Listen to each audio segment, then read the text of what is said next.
Let's start with the questions of February 2021 Statistics 1 paper.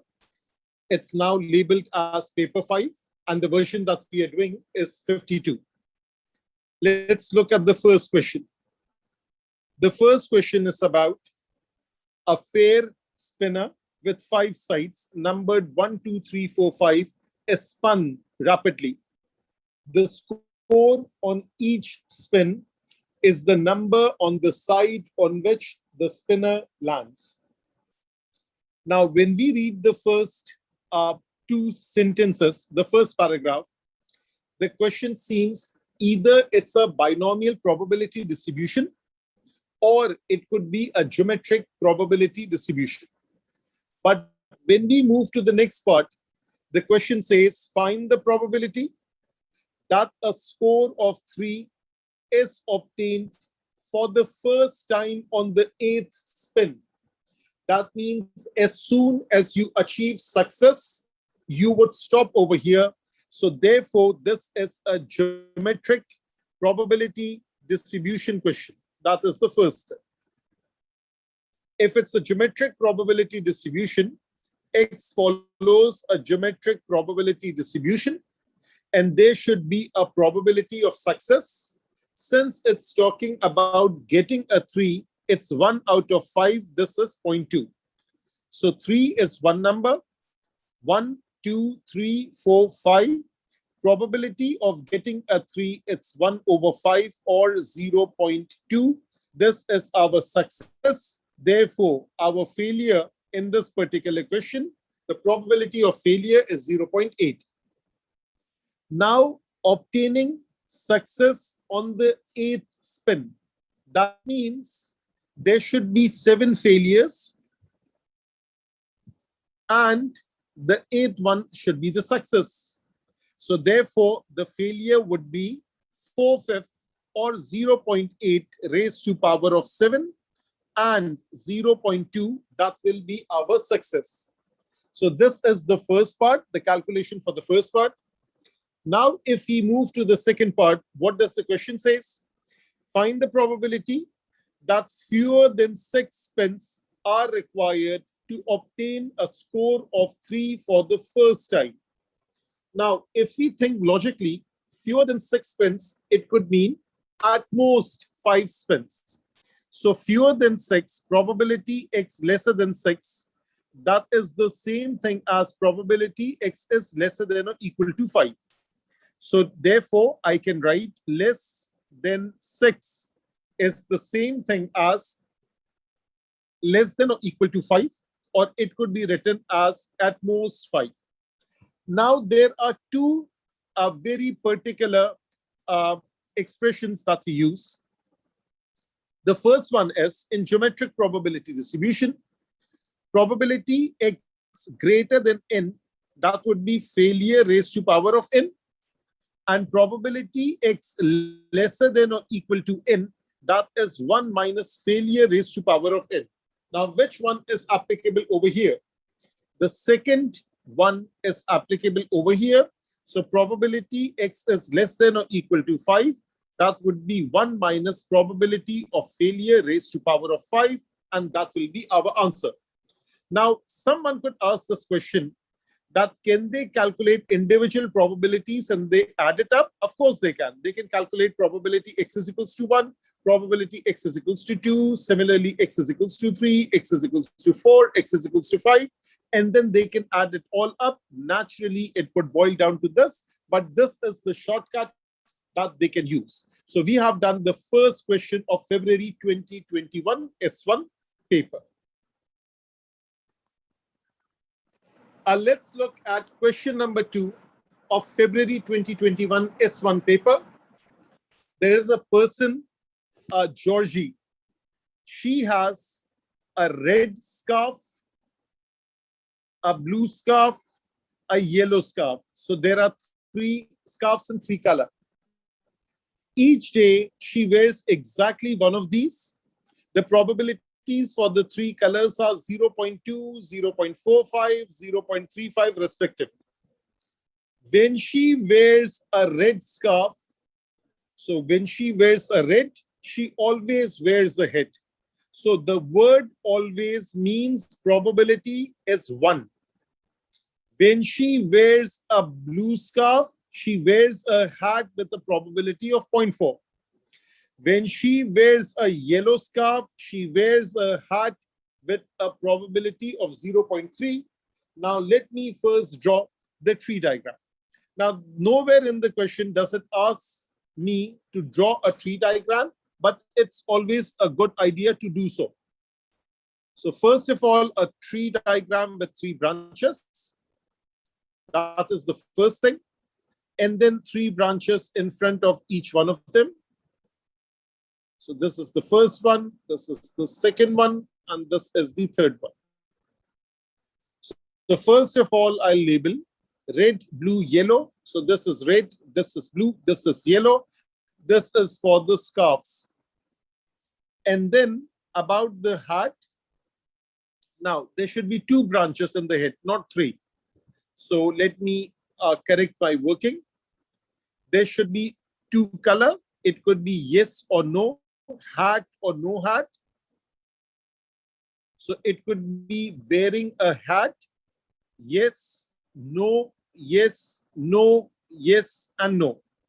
In the first case, whenever she wears a red scarf, she always wears a hat. So this is 1.0, this is 0.0. With blue, the probability is 0.4 and this is 0.6. And with yellow, the probability is 0.3 and this is 0.7. So the following outcomes are there. Let me fill it up. And then the probabilities. So this is RY, this is RN, this is BY, this is BN, this is YY, and this is YN. So this is red, blue, and this thing that's 0.2, 0.45, and 0.35. 0.2, 0.45, 0.35. So this is 0.2 into 1.0. This is 0.2 into 0. This is 0.45 into 0.4.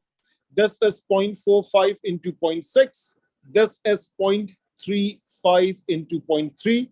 And this is 0.35 into 0.7. Now, somebody can ask me this question that the examiner has not asked for all of this. Why am I filling it up? Because just to revise the concept, that's why I'm filling it up. Otherwise, I could have written all the possible outcomes. This thing is perfect. This thing is perfect. This thing is necessary up till here. This thing was optional. So which ones do I need? Find the probability on a randomly chosen day. Georgie wears a hat. So Georgie wears a hat. That means the possibility could be red, and yes, she wears a hat. Blue scarf, and yes, she wears a hat. Y is for actually yes. And this one is yes, yes. That is actually yellow, and yes, yes, she wears a hat. So the probabilities are 0.2 into 1. This is 0.45 into 0.4 and 0.35 into 0.3. If I add it up and use a calculator, that is the total. Now let's look at the second part. Find the probability on a randomly chosen day. Georgie wears a yellow scarf, given that she does not wear a hat. Now, what do I need to do? She does not wear a hat. So let me focus on the blue ones, blue ones, blue ones. So this blue one, that goes as my denominator. So does not wear a hat, that means it could be Rn, that is 0.2 into 0. It could be 0.45 into 0.6. It could be 0.35 into 0.7. This is red, not. This is blue, not. This is yellow, not. And then on top of that, what should go? She wears a yellow scarf. So this value 0.35 into 0.7 goes up. And that is the working for conditional probability. Remember the rule. Whatever comes after given, that is the condition. So does not wear a hat, that is the condition. Does not wear a hat, that is the condition. That could be this, this, this, all of them added together. And what is the relevant thing? The relevant thing is yellow and does not wear a scarf. That goes at the top. So that completes the second question. Let's look at question number 3 of the S1 paper for the year February 2021, variant 1-2. The time spent by shoppers in a large shopping center has a normal distribution. So first of all, underline normal distribution. The mean is 96 minutes and the standard deviation is 18. So first thing first, let's write down the distribution. X follows a normal distribution. So therefore, X follows a normal distribution, 96, 18 square. This is mean and this is variance. First part, find the probability. That is what they are looking for. Find the probability that the shopper chosen at random spends between 85 and 100 minutes in the shopping center. So probability X lies between 85 and 100. Standardize both the values. Probability Z lies between 100 minus 96 divided by 18. And this one is 85 minus 96 divided by 18. If I standardize both the values, what do I get?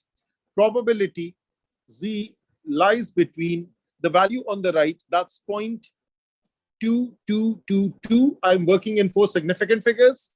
And the value on the left is negative 0.6111. Now, one of the Z value is positive, the other Z value is negative. That's rule number 7, according to what we have studied. So therefore, this is phi of the first value. Of course, you're going to ignore the negative sign, plus phi of the other value. Read the probability for both of them and then subtract 1. So therefore, this working is 0.5879 plus 0.7294 minus 1. This comes out to be 0.317, correct to 3 significant figures. This is the probability. If they would have asked for the percentage, that would be 31.7%. So that is the answer for the first part, straightforward. Let's move to the second part. Now, the second part says that they are asking 88% of the shoppers, they have spent more than T minutes in the shopping center. So 88% are spending more. Probability X greater than T is 0.88. Now, this is a question regarding back solving, regarding using the probability to finding the Z value, hence finding the particular X value. This probability is more than 50%. Everything is set. There is a greater sign. That means Z value will come out to be negative. This is the working that you should take care of in the very, very beginning. So probability Z is greater than T minus 96 divided by 18 is 0.88. Probability Z is greater than something is 0.88. From the main table, if I look for the Z value, this comes out to be 1.175, but give it a negative sign from the beginning. So therefore, equate T minus 96 divided by 18 is negative 1.175. Therefore, T is equals to minus 1.175 multiplied by 18 plus 96. We use a calculator and this value comes out to be 74.85, correct to 4 significant figures. Therefore, final answer is 74.9, correct to 3 significant figures. So do take care of accuracy in such questions. Let's look at question number 4. The question says, the random variable X takes the value 1, 2, 3, 4 only. The probability that X can take, that X takes the value X is dependent upon this formula, Kx5 minus X, where K is a constant. Draw up the probability distribution table for X in terms of K. That is the first thing. Show that variance of X is 1.05. That is the second part. Now, first of all, when I use the value x is equal to 1, so the probability that x is equals to 1 would be k, 1, 5 minus 1. This comes out to be 4k. Similarly, x is equals to 2, x is equals to 3, x is equals to 4. We need to do the calculation. Simple instruction following. This is k into 2 into 5 minus 2.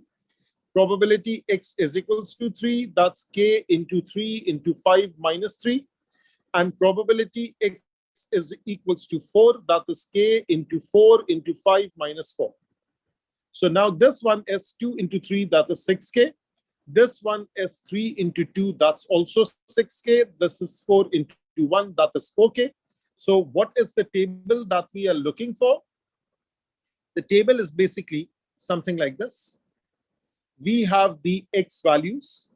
We have the corresponding probability values. This is 1, this is 2, this is 3, this is 4. And the corresponding probabilities are 4k, 6k, 6k, and 4k. That is the requirement of this particular part. And we need to find k. So therefore, 4k plus 6k plus 6k plus 4k equals to 1, because sum of probabilities is 1 in a discrete random variable, because these are the only values that x can take. So therefore, 20k is equals to 1. Therefore, k comes out to be 1 over 20. Therefore, the corresponding probabilities are 4 over 20, 6 over 20, 6 over 20, and 4 over 20.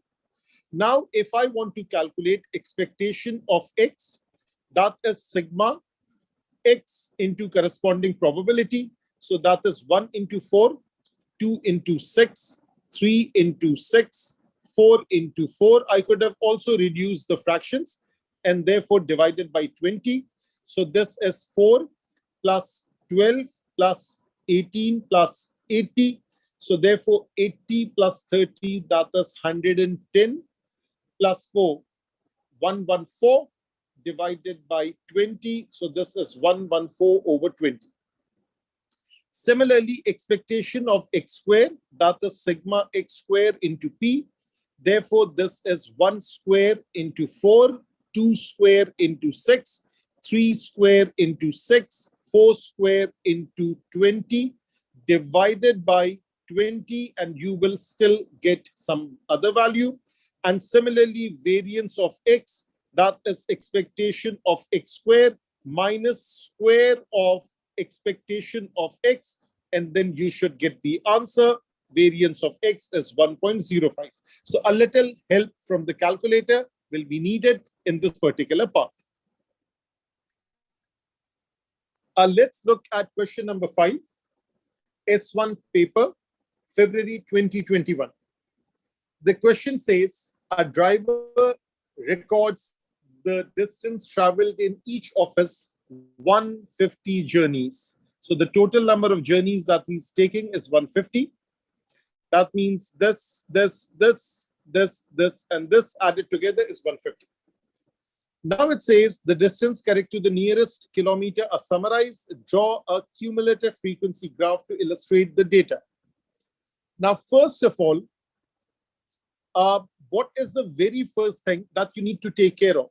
It's not about drawing the thing. Everyone has done their O-level math, syllabus D, and the 4024 syllabus or the IGCSE 0580 syllabus. So they know how to plot this thing. The main thing is taking care of the boundaries.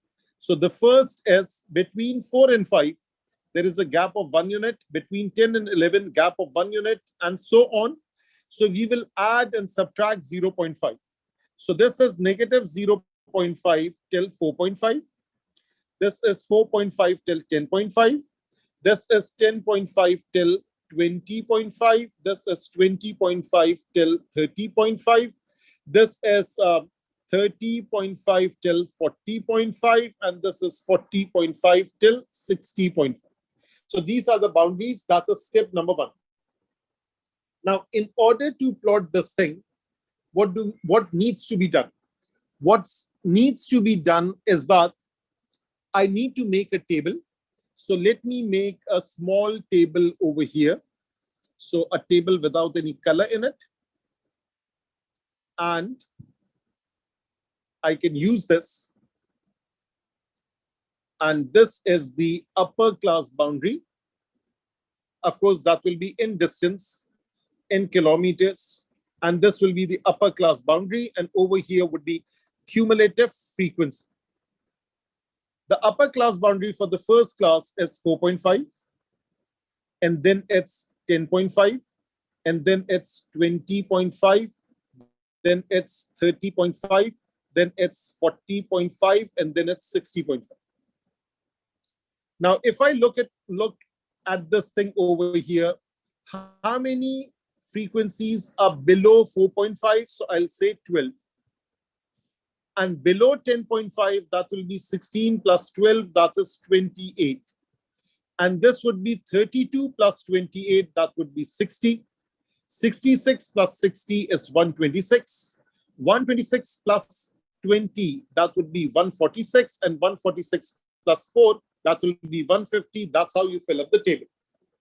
Now, there is one thing that's missing, and that is negative 0.5. That is the lower class boundary of the very first class. Is there any data lesser than this? The distance cannot be in negative. So, of course, this would be 0. So, I have to use this value, but this is an unrealistic value. So, the best thing that we can do is that instead of negative 0.5, use the value 0 corresponding to 0. So, that is the realistic thing that you need to do. What goes on the vertical axis? Cumulative frequency. So let me just label it. So on the vertical axis, we have the cumulative frequency. On the horizontal axis, we have the class boundaries. So let me label it. So therefore, this is upper class boundary. This is cumulative frequency.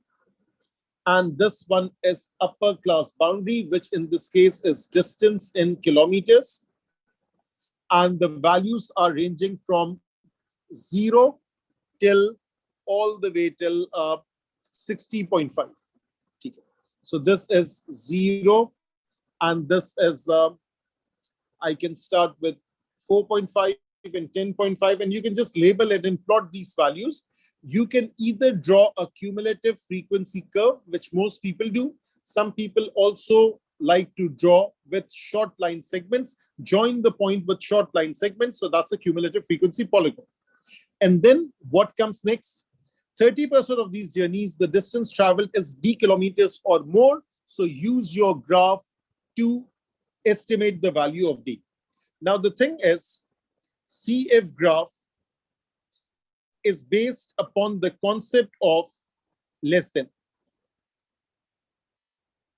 If 30% is more than d,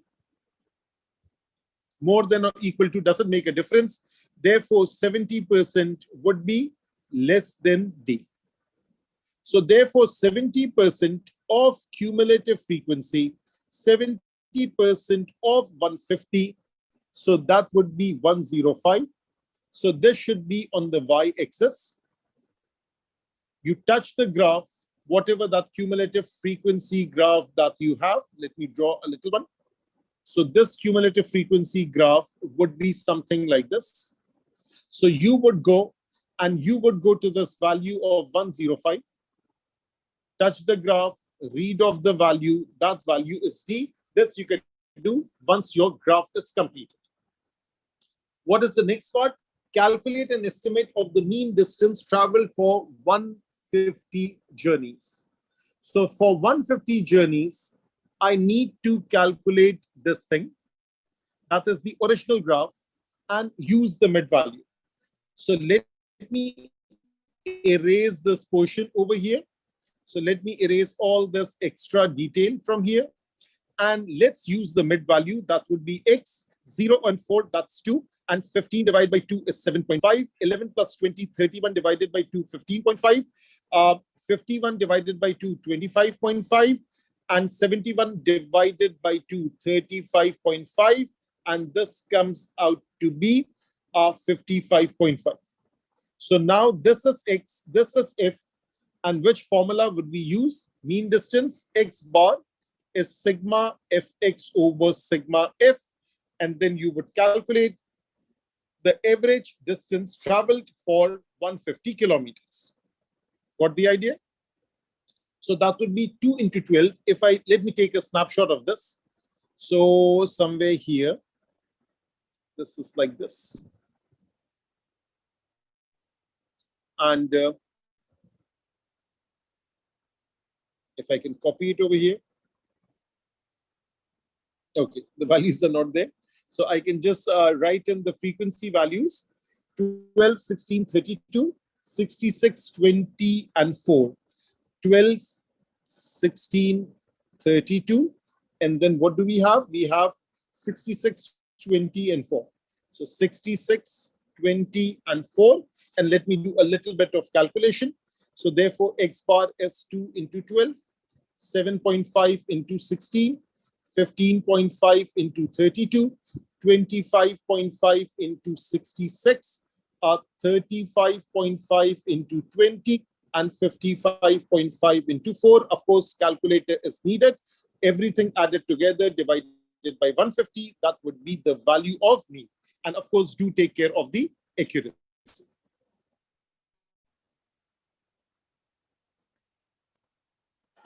Let's look at question number 6 of this particular paper. This question is about permutation and combination. Let me first read the question thoroughly. When the question is talking about the word caterpillar, and if they are talking about arrangement, that means it's a permutation question. Again, they are talking about arrangement. Again, it's a permutation question. In the third part, they are talking about selection. That is a combination question. So the first two parts are of permutation. The next thing that you need to do is this. The word is caterpillar. C-A-T-E-R-P-I-L-L-A-R. So this is the word caterpillar. And we have two A's, we have two R's, we have two L's, and then what else do we have? We have C, T, E, P, I. So altogether there are 11 alphabets. Now for the very, very first part, the question says, without any restriction, the only restriction is of identical objects. So we have 11 factorial divided by 2 factorial for the A's, 2 factorial for the R's, 2 factorial for the L's, and then we use a calculator, and then we will get a big answer which needs no rounding off, because that's an exact answer. So write everything down. So this answer is 4989600. That is the final answer for the first part for 2 marks. Let's move to the second part. Now let me copy this thing, and I'll be reading this one. Now it says, find the total number of arrangement of the 11 words of the caterpillar in which there is an R at the beginning and R at the end. So there is an R at the beginning. So somewhere here is an R. Now my name is appearing over here, so let me move down. There is an R at the beginning. There is an R at the end. Now these are identical objects. So let me take an R and paste it. Let me take an R and paste it. So it won't be written as 2P1 or 2C1, nothing like that. One R, you just pasted it. The other R, you just pasted it. Which one at the front, which one at the end, that doesn't make a difference at all. So now what is left? Now we are left with C, T, E, P, I, and then we have 2 A's and 2 L's. But what is the second condition? And the 2 A's are not together. The 2 A's are separated. So this is for the 2 A's. So that means leave the A aside. R's are already taken care of. We have C, T, E, P, I, and then we have the 2 L's. And then we have spaces in between them. So this is 1, 2, 3, 4, 5, 6, 7, and 8. Now we have 8 spaces to accommodate the two A's. So the first thing is 8p2 for the A's divided by 2 factorial. This is for the A. The A could be here, here. It could be here, here. It could be anywhere in these 8 possible slots. So that's how this consideration is taken. Now, what else is left? These 7 alphabets, C, T, E, P, I, double L, in how many ways can they be arranged? They can be arranged in 7 factorial ways, divided by 2 factorial for the L's, and for the R's, nothing is written. That is the answer for the first particular part. So this answer, using a calculator, comes out to be 70560. So that is the answer for the second part. So the first part was permutation. The second part was also permutation. Now let's move on to the third part. What is the third part? The third part is find the total number of different selections of 6 letters from the 11 letters of the word caterpillar, which contains both R's, at least one A, and at least one L. So technically, what do we have?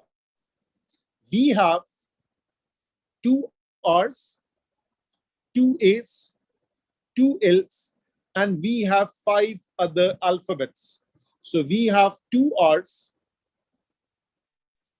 we have 2 A's, we have 2 L's, and we have C, T, what was the 5 letters? C, T, E, P, I. C, T, E, P, I. Now the first thing, these 2 are already included. So basically out of 6, we are now interested in 4 of them. So let me draw a line over here. So our working is basically on the right side. So whatever the options are, the 2 R's are already included. So I have to work on 4 of them. So at least one A, at least one L. So at least one A, at least one L. It could be exactly one A.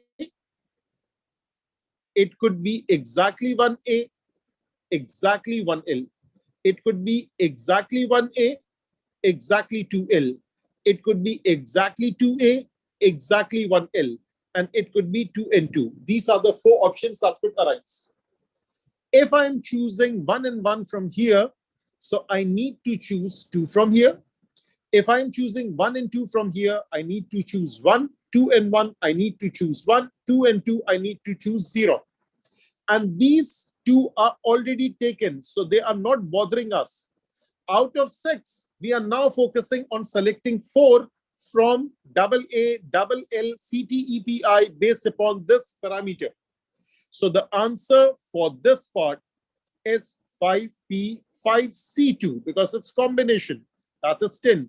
This is 5C1, which is 5. This is 5C1, which is 5. This is 5C0, which is 1. Add them all up. What do you get? You get 21. So there are 21 different ways of doing a selection of 6 letters according to this particular criteria. Let's look at the very last question, which is question number 7 of February 2021 S1 paper. The question says there are 400 students in a school in a certain country.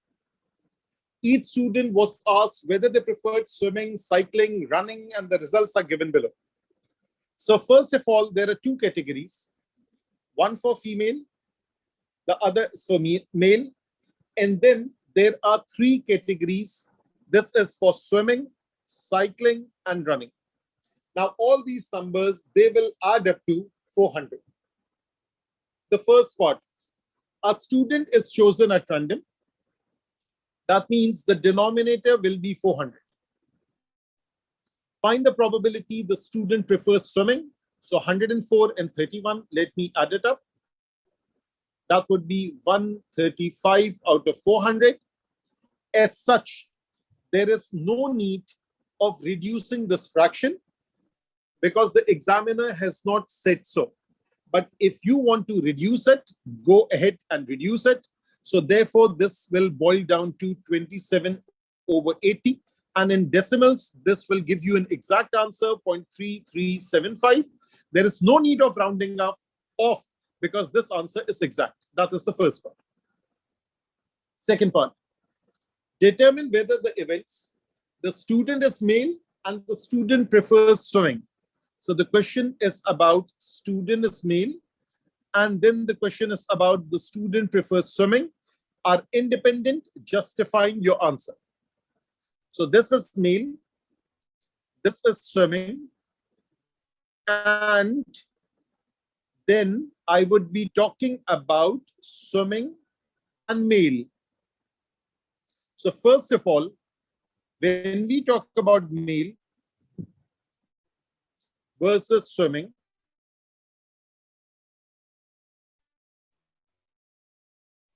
and this is swimming, how many males are there?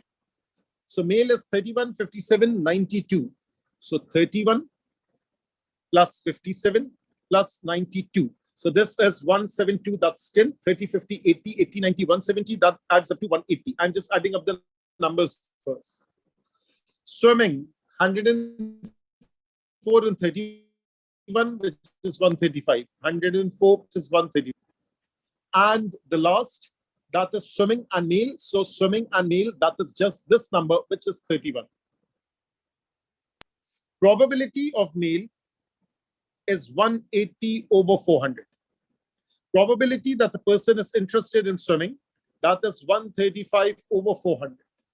Probability of male and swimming, he's a male person who is a swimmer, that is 31 over 400. What is the condition? Probability A and B, if it equals to probability of A, probability B, condition for independent events. Probability of male and swimming, is it really equal to probability of male into probability of swimming? That is